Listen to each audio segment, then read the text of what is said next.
ఈ salt water తో మనం ఫ్రూట్స్ వాటిని కడిగితే చాలా వరకు ఏదైతే కెమికల్స్ ఉంటాయో వాటి ఎఫెక్ట్ అనేది తగ్గుతుంది అంటారు. అది నిజమంటారా? పనిచేస్తుంది ఆ టెక్నిక్ అనేది?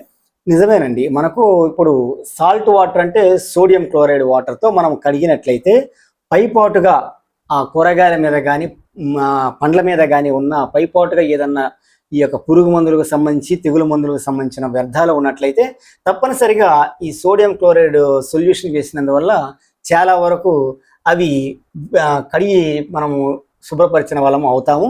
అలా కాకుండా నేరుగా మనం వాటిని కన్జ్యూమ్ చేసినట్లయితే, తిన్నట్లయితే లేదా వండినట్లయితే కొంత పురుగు మందుల ప్రభావాలు కానీ తెగులు మందుల ప్రభావాలు కానీ మనకు అనారోగ్యాన్ని కలిగించే పరిస్థితి ఉంది. కనుక తప్పనిసరిగా మనము తెచ్చుకున్న కూరగాయలను కానీ అలాగే పండ్లను కానీ మనము ఉప్పు ద్రావణంతో కడిగి అలాగే మంచి నీటితో కడిగి మనం తీసుకున్నట్లయితే తప్పనిసరిగా వీటి ప్రభావాన్ని మనం చాలా వరకు తగ్గించుకున్న వాళ్ళం అవుతాము.